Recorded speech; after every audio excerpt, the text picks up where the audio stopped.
una sa lahat. Wow guys, grabe. Nasunog ang motor. Nagliyab ang motorsiklong yan matapos makabangga ng dalawang sasakyan sa Tantangan, South Cotabato. Tumila po ng mga sakay ng motor na kanilang ikinamatay. Ang iba pang detalye ng disgrasyang yan, abangan! Magandang gabi, Pilipinas. Kasama ang buong puwersa ng News 5. Ito ang Frontline Pilipinas Weekend. Sa Marikina, lalaking bumalik sa nasusunog na bahay para isalba ang kanyang bag, patay! Ilang barangay sa Negros Island, inulan ng abo sa pag-aalboroto ng Bulkang Kanlaon. At ilang Pinoy celebrities at Korean idols magtatagisan sa basketball.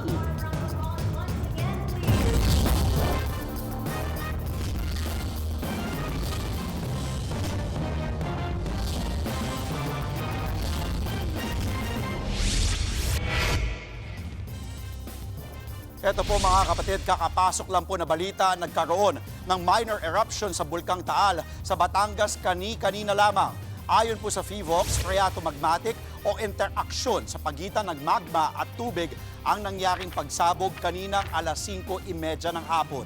Nagbuga ang bulkan ng abo na umabot sa 1,200 meters ang taas mula sa main crater. Sa kabila po nito, nananatiling nasa ilalim ng Alert Level 1 o Low Level Unrest ang Taal Volcano.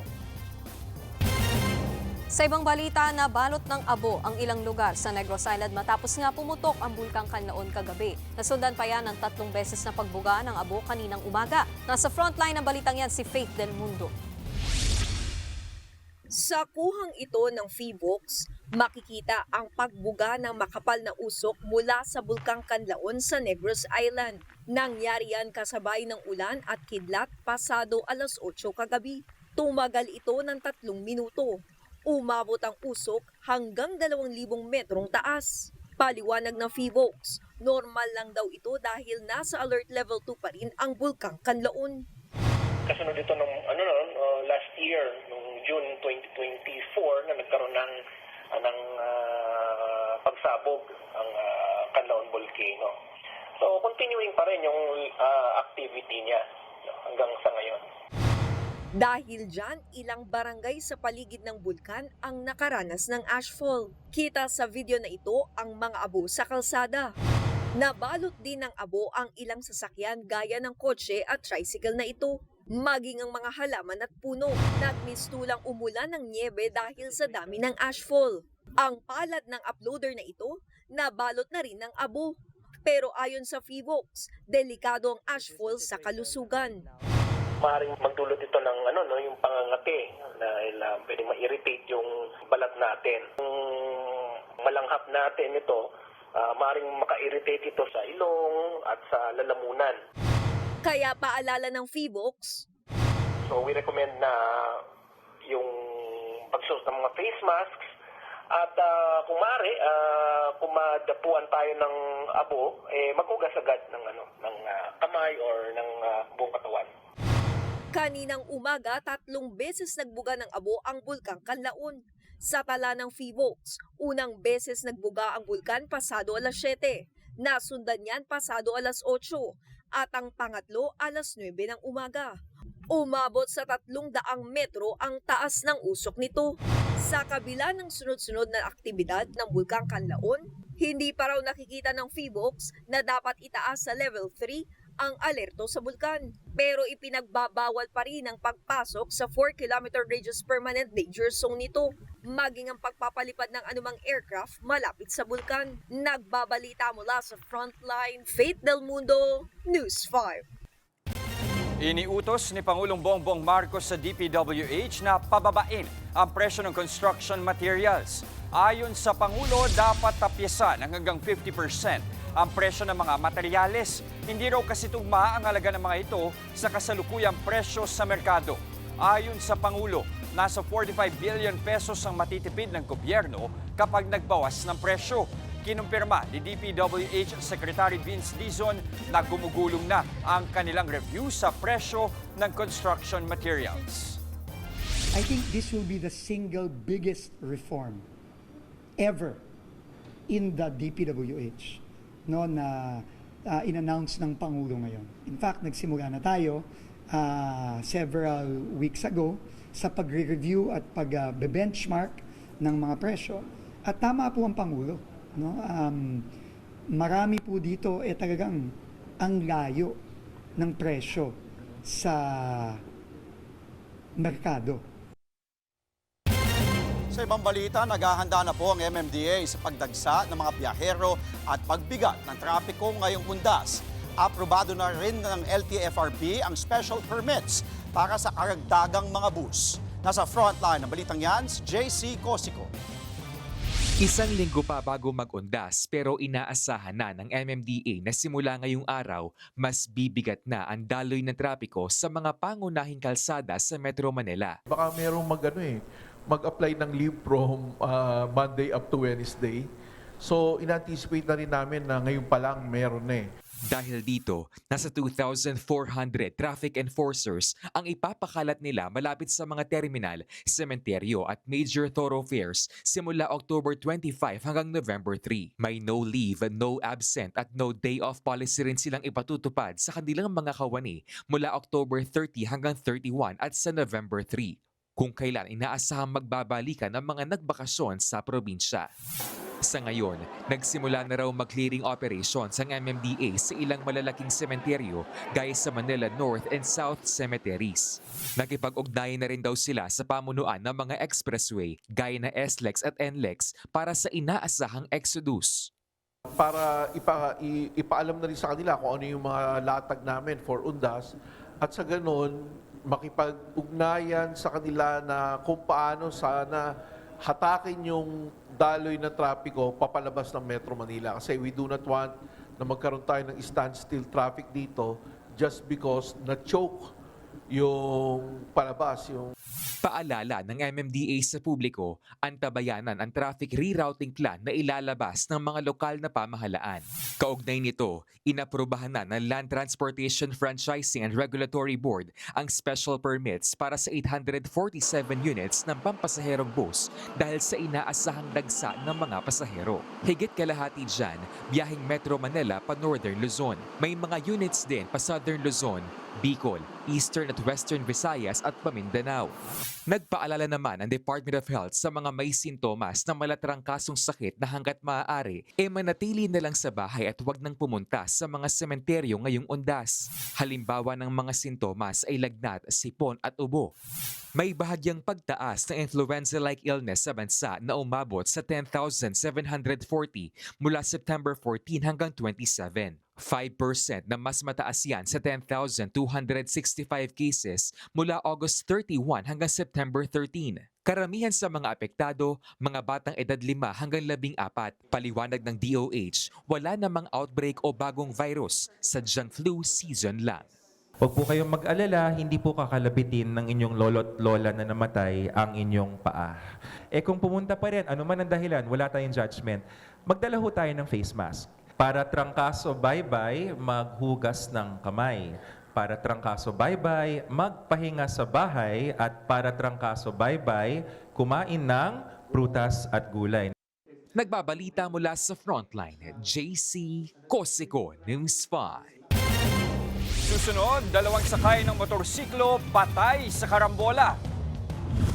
Lalaki patay sa sunog sa Marikina. At call center agent na tulak umano ng droga, timbog sa buy bust. Lahat ng yan sa pagbabalik ng Frontline Pilipinas Weekend.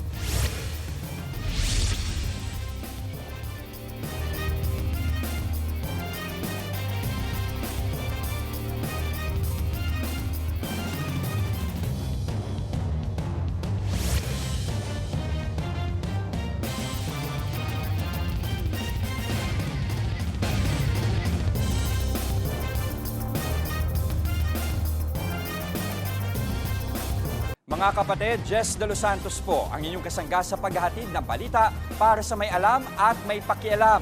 Para sa tuloy-tuloy na makabuluhang balitaan, mag-follow at mag-subscribe na sa social media pages ng News 5.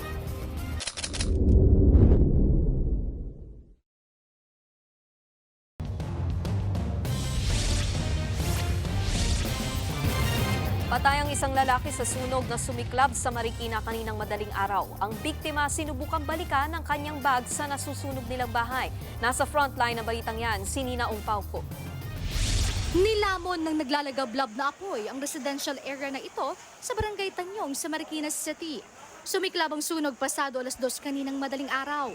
Nabulabog ang mga residente sa lugar. Si Tatay Jaime na nasa lamayan daw nang mangyari ang sunog. May tumatawag sa akin, Kuya Ame, yung bahay niyo susunog. Nung pumasok ako, nagkap mo ng extinguisher. Nung inakat ko, sa may kwarto ng pagitan ng kwarto kong pangking ko sa may kasami, yun ang gapol na po eh. Ang bilis ang pagkakaano kasi mga light material, mga kahoy na mga sinuunan eh.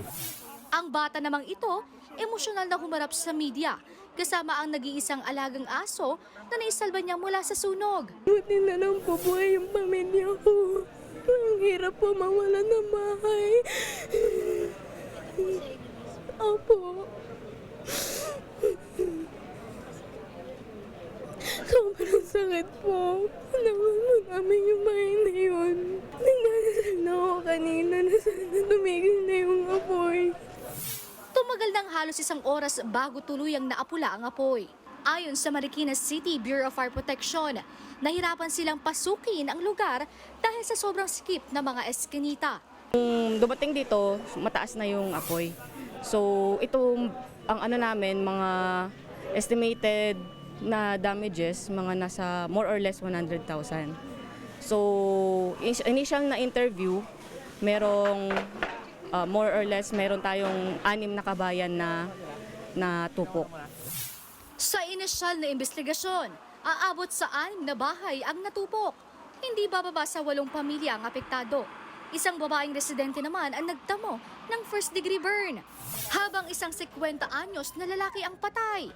Labis ang paghihinagpis ng naiwang asawa ng biktima. Ayon sa kanya, binalikan lang daw ng kanyang asawa ang bag nito at hindi na nakalabas. Si Alan, binalot niya yung baby, yung bagong panganak, anak ng anak ko. Tapos sabi niya, labas na kayo. Tapos nasa labas na siya.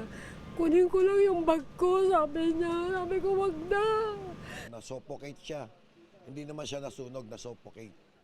Kaya, yun, may isang namatay tayong nakuha.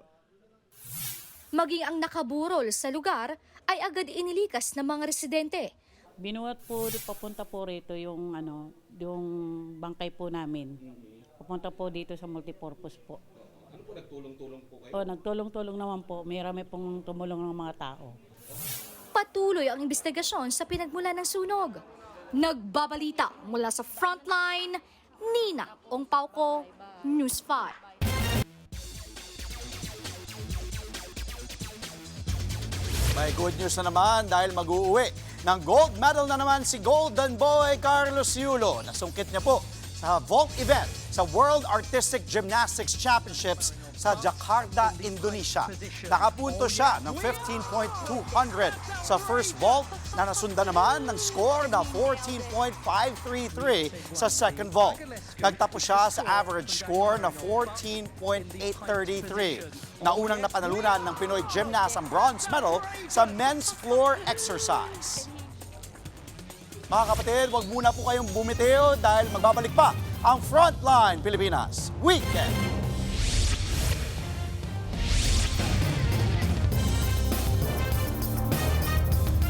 Mga kapatid, Nikki de Guzman po. Para sa mga impormasyong dapat ninyong malaman, mag-follow at mag-subscribe na sa social media pages ng News 5.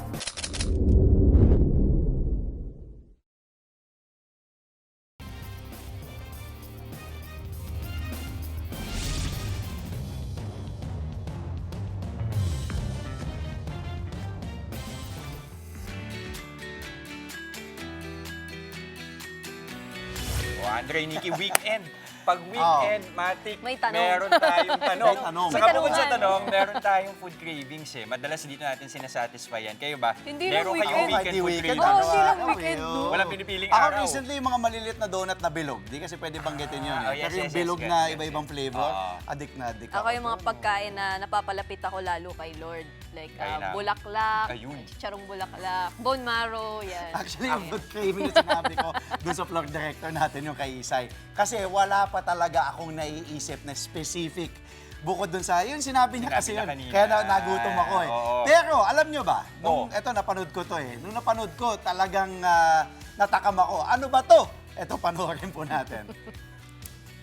3, 2, 1! Ladies and gentlemen, our Crab Tower! Palakpak naman dyan. Naamoy ko tuloy, partner. Medyo nagutom ako. Total, dalawa na. Ito talaga ang aking craving. 1,000 kilos lang naman po na ang kilalang mangrove crabs ang inihain sa Crab Festival sa Bugay, Cagayan. Yon, bukod nga kasi sa usual na boiled crabs, syempre, ibinida rin nila ang iba't ibang crab dishes. Ayun, may lechong crab. May ganun pala. Siyempre naman, hindi makukumpleto ang pista kung walang sayawan at siyempre, salo-salo. Bahagi rin po ng selebrasyon ang pagpapalakas sa industriya ng pag-aalaga ng alimango sa Bugay.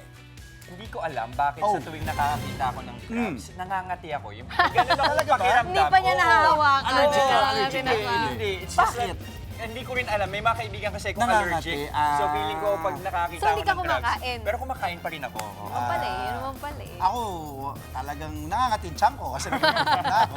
Gusto ko na alimango, pati yung, yung taba. Yes, yes. Minsan nga kahit nakagarapon lang yan. Perfect na yan. Sarap, pangkanin. At sana po maghapunan na po kayo. Kain nyo na lang kaming tatlo. Yan po mga impormasyong dapat ninyong malaman. Mga balita para sa may alam at may pakialam. Kami ang inyong mga kapatid sa Balitaan at Public Service, walang iwanan sa Frontline Pilipinas Weekend.